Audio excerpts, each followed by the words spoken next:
We have new draft intel from Matt Moore. What could the Hornets do if VJ Edgecombe is off the board at number 3? Of course, Doug has a couple of other mock drafts. And Tidjane Salaun working out with Coach. We'll talk about all of it today. Locked On Hornets.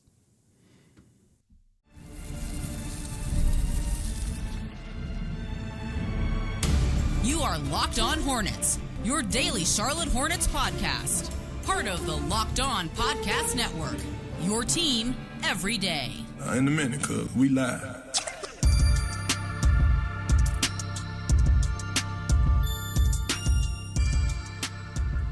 It's Locked On Hornets, part of the Locked On Podcast Network. It's your team every day. Thanks for making us your first listen. We're free and available anywhere you get your podcast, and that includes YouTube, where if you're watching me on YouTube, let me tell you, I'm gonna struggle today. I got to keep my volume. Again, I'm not over it. It's in the morning. I got to keep my volume low. Actually, it's not even true. I got to keep my volume. I got to thread the needle. If I go too low, it brings out the phlegm. If I go too loud, it brings out the phlegm. This is like Speed. It's like the movie Speed. You got to keep your vocal cords at a certain speed or your voice explodes. Keanu Reeves. Right. Keanu Reeves is somewhere in your throat.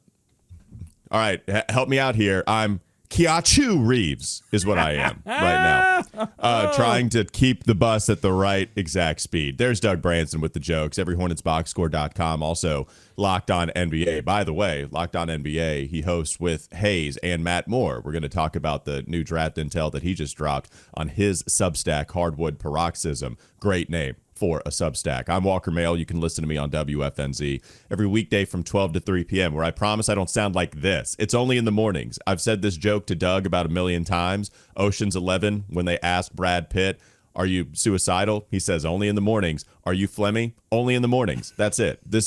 And we decided to record at this time because of how the schedule works for everybody. So you get a whole bunch of phlegm. I apologize for it. New draft intel. It's your boy, Doug. You get to work with him every day on the Locked On Podcast Network. What is the new draft intel Matt Moore is releasing to the people?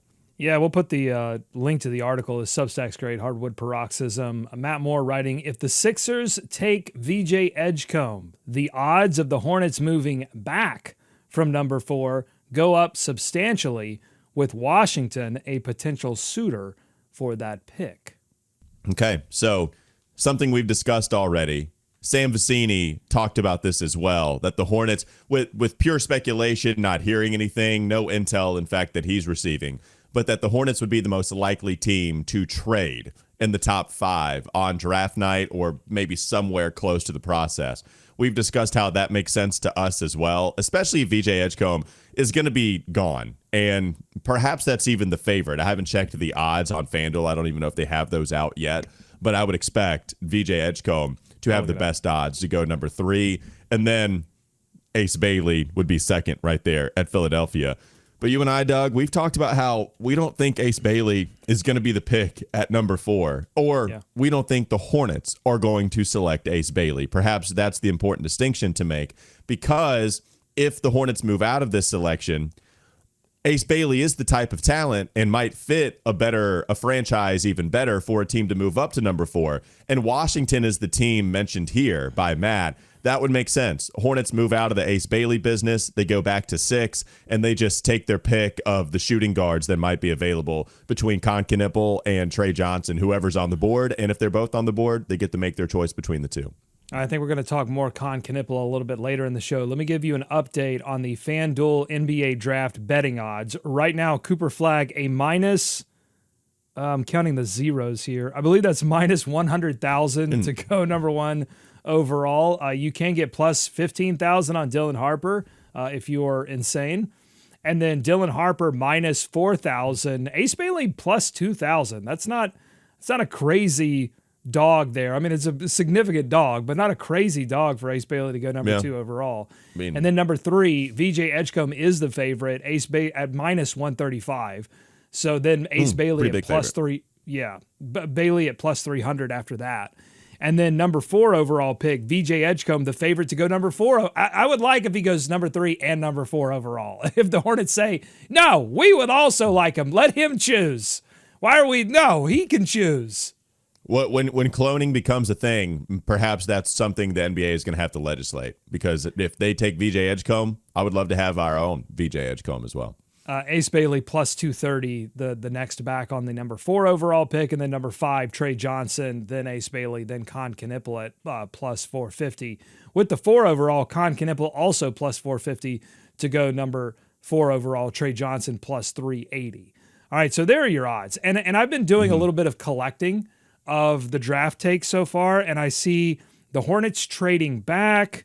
I see the Hornets taking VJ Edgecombe. I see the Hornets taking Kon Knueppel. I see the Hornets taking Tre Johnson. Oh, I see the Hornets moving up. All right. So I have no idea what they're going to do. I don't think anyone does. And I'll tell you another thing. I've been doing this long enough that I know that more than a week before the draft, if consensus starts to build around an idea, I don't believe that idea anymore. And that's how I feel about all this VJ Edgecombe stuff to 3. I think so much of that is Philly trialing who is interested enough in VJ Edgecombe, Charlotte or Washington or whoever, or someone interested in Ace Bailey. All of this is about Philly moving off of that 3 overall pick. I don't believe for a second that VJ Edgecombe is locked in there. I think the Hornets have a very realistic opportunity to take VJ Edgecombe 4. And honestly, I don't think they should panic and try to trade up, as Sam Vecenie suggested they do. Right. He didn't have any intel, but in their latest mock draft, he suggested they move up. I don't suggest that. I don't think there's any reason to give up a pick for a possibility that may very well be there for you, because I don't think Philly's going to actually make that pick. Right. And I did bring up the Vecenie move, and it was more so trading up instead of trading back. Last question, because I think if they moved back with Washington, as provided as an example by Matt, if they move back to 6 where Washington is selecting, and then they just are going to have their pick of Kon Knueppel or Tre Johnson, you know, there still is the Jakucionis part of this that I think is interesting, because Kristen Peak had that it's all quiet on Jakucionis, and the Hornets are kind of rumoredly interested. Hold on, I'm going to have a phlegm break. Okay, let's go back to it. That's how we do it very quickly. So I still think that he's a little bit in the mix. I just look at some of his numbers. I looked at his advanced analytics. Doug, you look at, like, he gets to the rim a good bit. He finishes at the rim at a really high rate. We love to see that. He takes a lot of his shots in the right spots with Charles Lee, wanting, with the kind of system that he runs. And I feel like he does fit well in the style of shots that he does take with some of these guys. Jakucionis is never going to be too far out of my mind. I'm not saying I want him over VJ Edgecombe for certain, or Tre Johnson or Kon Knueppel, but I just always think that he's going to be somewhere for the Hornets to possibly select, especially with the way that the Hornets went rogue and selected Tidjane Salaun last year. You're not giving him a rose, but you are having a fling with Jakucionis right now. Yeah, and I'd be 100% honestly. Like, I think that the Hornets are interested. There are some things that have me interested. The bad stuff is the shooting numbers aren't great, but I think the form is fine. He turns it over a lot, but it's also the kind of turnovers where he tries stuff, and I like that. Like, I still think he's creative. I do like his handle. The turnovers isn't him just getting pickpocketed. It's him trying to force some things, and I think you can coach that back. But anyways, just all that to say, when you trade back and we're saying, oh, it'll just be between Tre and Kon, I just think, don't forget about Jakucionis also being a part of the mix. For sure. And if we learned anything recently on Every Hornets Box Score, I just did a rewatch of the first episode of Real Access that the Hornets did last season, and it was all about the draft and the lead up to the draft and them falling in love with Tidjane Salaun, and we just had no idea. And in their workout with Tidjane, you had Charles Lee and Jeff Peterson talking to each other very much like, this is our guy. We know it's our guy. We're watching him play right now, but like, we already know this is the player that we want. And so they very well could have decided that Jakucionis or some other player was the player that they wanted, and they're going to find a way to go get that player. And we're just not going to know about it until draft night. That is, with this crew, that is very much a possibility. So I'm not counting it out. And it could be Yak, it could be Kon Knueppel. They could have that. They could have the same feelings about a guy who plays physical enough on defense and makes up for a lack of athleticism with a high basketball IQ, knowing where to be on the floor at all times, and an incredible knockdown shooter, which, by the way, the Hornets need a lot of shooting. So it could be a number of these players. And VJ Edgecombe, there could be just as much smoke around Hornets and VJ as I think there is around VJ and Philadelphia. Yeah. All right. Coming up next on the Locked On Hornets podcast. Bees everywhere! Speaking of last year's draft selection, Tidjane Salaun, he's in the gym, baby. He's working hard. He's here in the States. He's working with Charles Lee. A video was released. We break it down, Zapruder film style, next.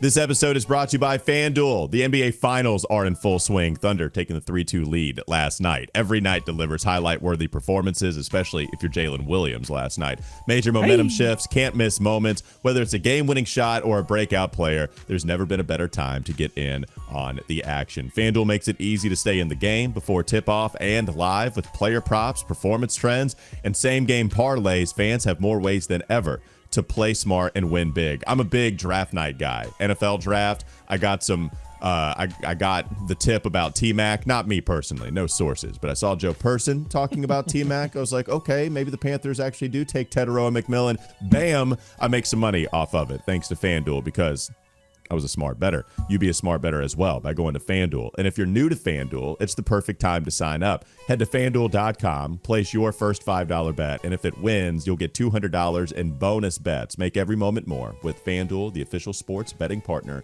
of the NBA. More Locked On Hornets ahead.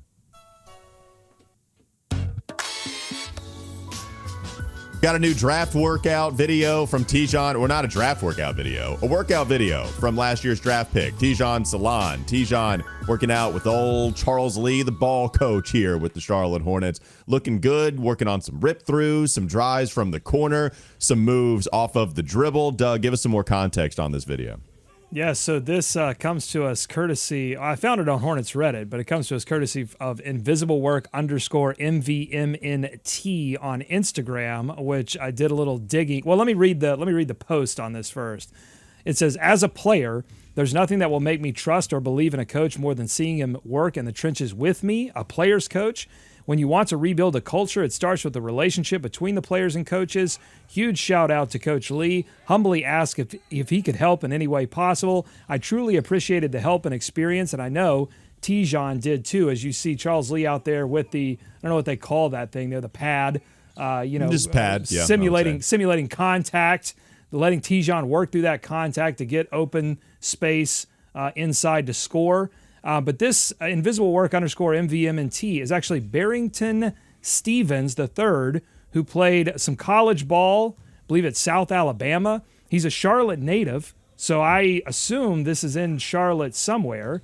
And he played a little bit of pro ball overseas and now is a player development coach. So Tidjane working with some player development coaches, and Charles Lee humbly asked if he could get involved. What do you think about that? It's very, very cool that Tidjane Salaun had those nice things to say about Charles Lee. I do agree. It is cool that Charles Lee is working with him. And then I guess this is also a perk of having a younger coach that goes out there and battles with you. I can't see Steve Clifford at the top of the key sticking with Tidjane Salaun this way. It's just not a visual that I could come away with. So perhaps that's something that is a perk of having a younger head coach. And by the way, there is a South Alabama connection with this Hornets team. Jordan Surenkamp was appointed the South Alabama basketball program director of operations. Matthew Graves, somebody I know well, Indiana, shout out Butler basketball. South Alabama has a couple of ties to Butler and also the Hornets. But anyways, South Alabama makes sense.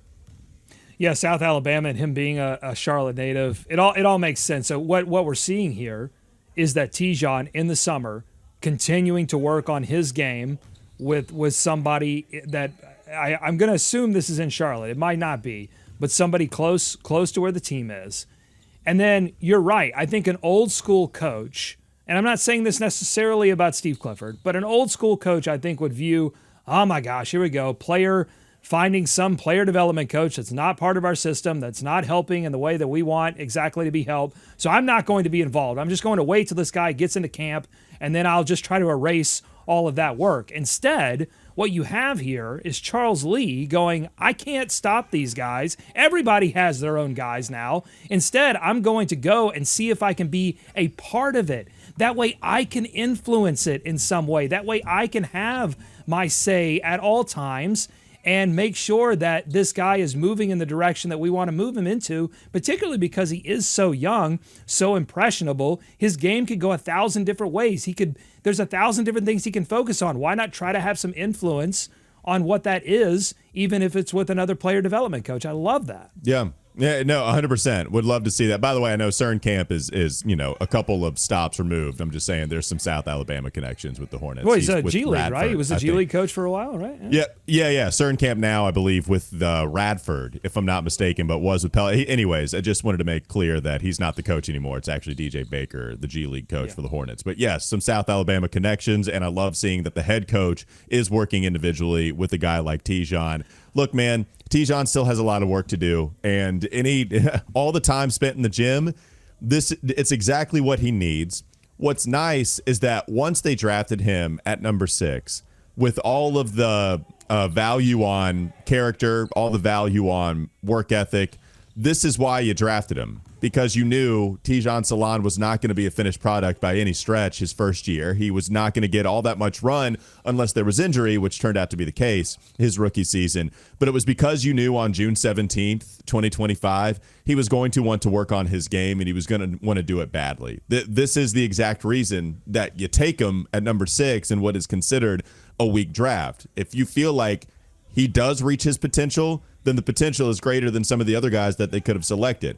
Even if it means you got to go through a 3-year process to get there. There's still a lot to go through, but the benefit of the doubt that Salaun is going to go through it, that he's going to put the work in, that's a lot of the battle that you got to figure out with these guys. And so I like that they're seeing the fruits of that. I like that they are being proven right here by him continuing to work out.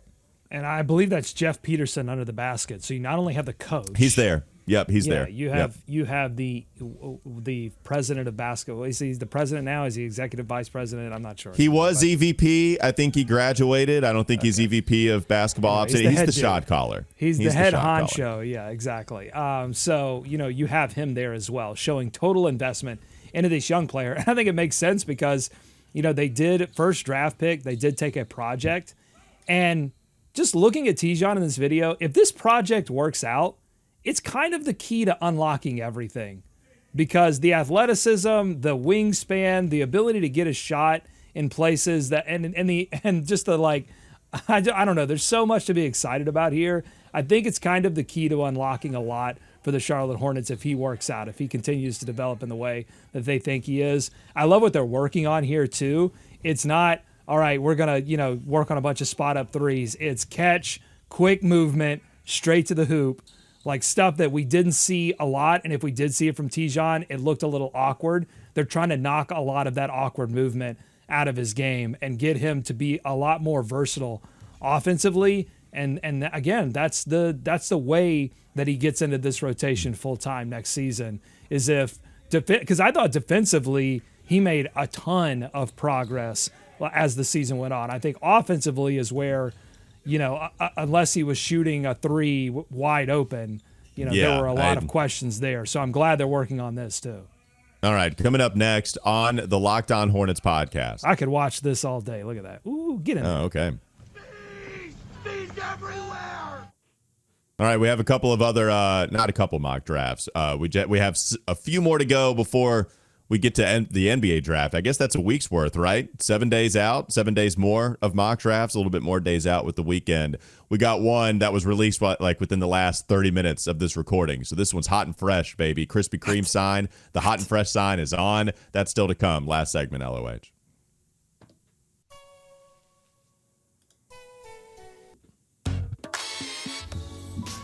So let's talk about the mock draft sickness that has infiltrated you for about 10 years now. What's the latest in the Doug Branson mock draft update?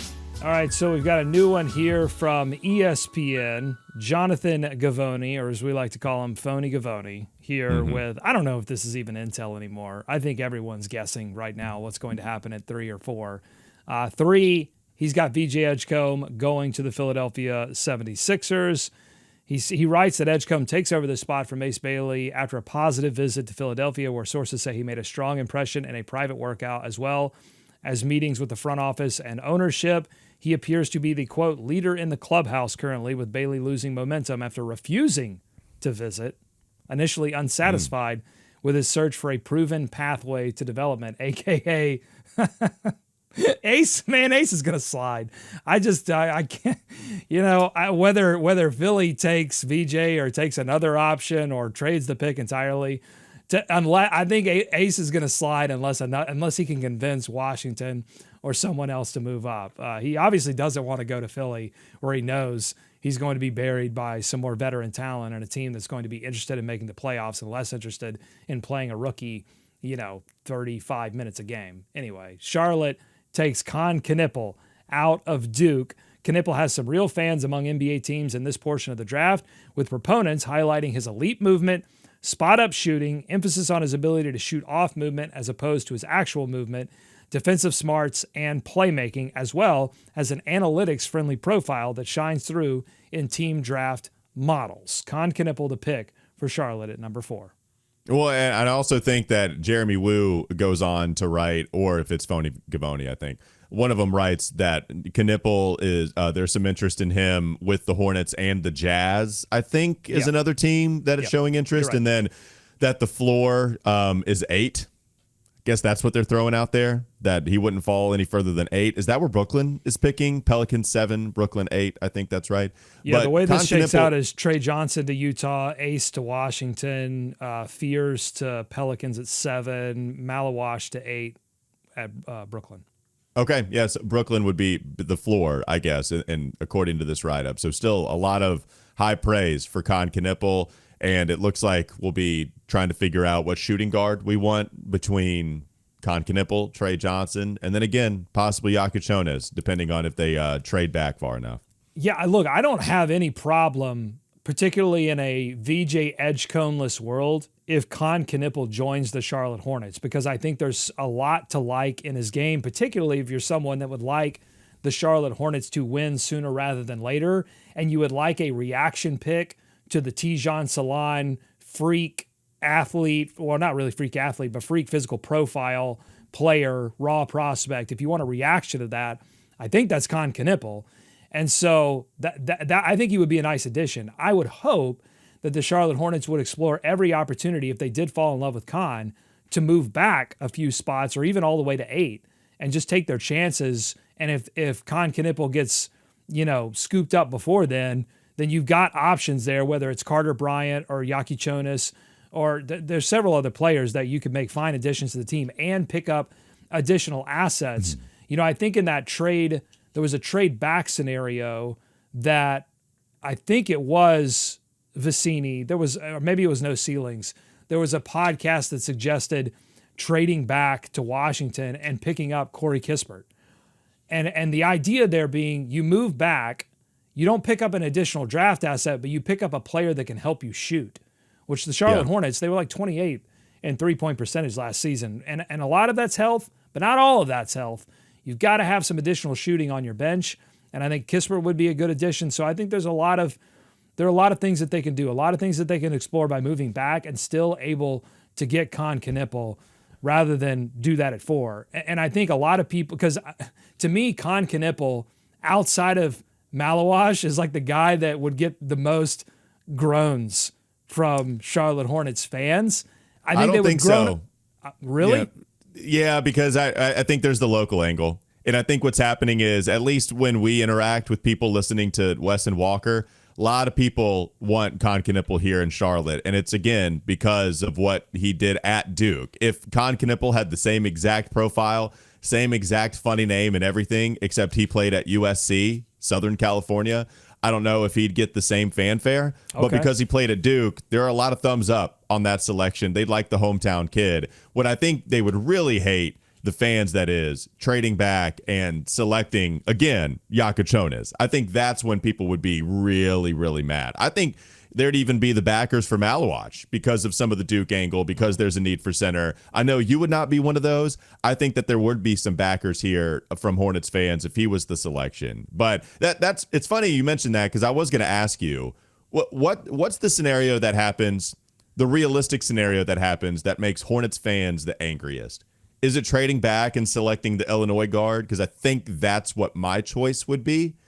But I don't know what that other choice would be besides that, to be honest with you. Of course, it's short of trading out of the first round altogether, which isn't going to happen. So realistic scenarios, to me, it would be moving back a few spots and selecting Jakucionis. I think that's what would make fans most upset. I think they would be confused by that more than upset. They would be going and watching a bunch of Illinois highlights, trying to figure out what the it's the Star Wars thing. Confusion leads to fear, leads to hate, and they go to the dark side off of that. Maybe I think all of the comps of come on to Bismack Biyombo and Mark Williams, I think people would look past the Duke connection and right into the hate of going down that particular path again. And so, yeah, I think that would be worst case scenarios, particularly trading back and doing that. Right. Yeah, you're even saying that from a Hornets fan's perspective, that would get the worst reaction from Hornets fans is drafting Malawach still. I think so. I know it is for you. I think because, and I'm saying it's a little bit of comment monitoring, not just our comments, but Reddit as well, and Twitter and all of these other places. I do think that would be the most booed selection. Yeah, we don't talk a lot about Malawach on Wes and Walker, so perhaps I'm just not exploring that part of NBA draft text messages. But we're getting a lot of positive feedback for Canipple. People like Kon Knueppel, so I do too. I like it. Yeah. And at 4, if that's the selection, if it goes VJ and then Kon and they select him over Tre, I'll understand.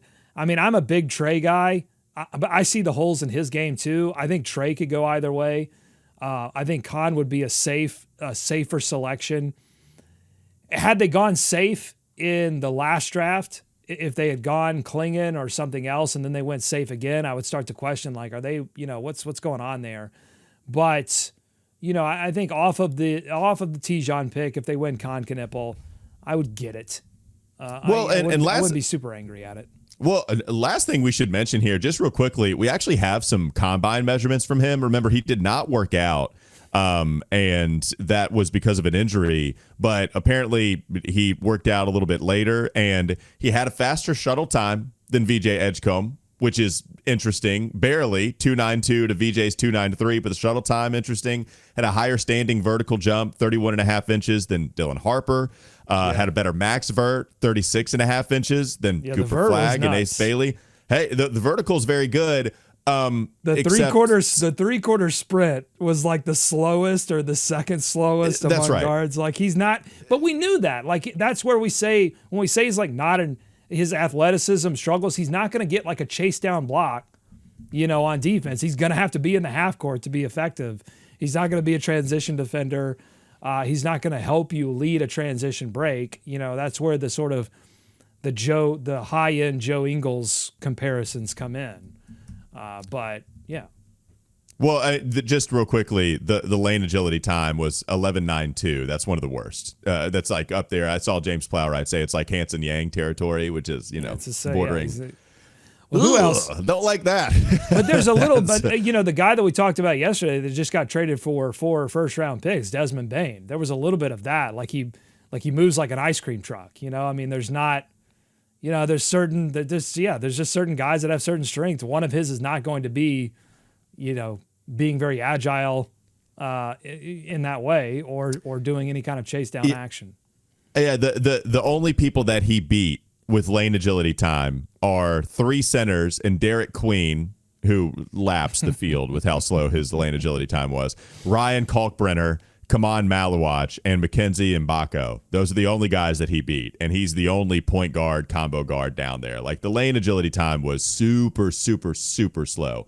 But give me biceps like Desmond Bane, I'll draft you. Just give me the biceps. That'll do it for Locked On Hornets. Thanks for making us your first listen. We're free and available anywhere you get your podcast, and that includes YouTube. There's Doug Branson. Go follow him on his Substack, everyhornetsboxscore.com. He beat my time. He beat my lane agility time. That's for sure. My God. Well, I don't even, would I put up a 15? I hope I'd put up a 15. I'm sure it would be terrible compared. Yeah, Derek Queen would be laughing at me. I'd be lapping the field. Also, listen to Locked On NBA with Matt Moore and Hayes. I'm Walker Mehl. Listen to me WFNZ every weekday from 12 to 3 p.m. Have a great rest of your day. We'll be back with you tomorrow. Bye-bye.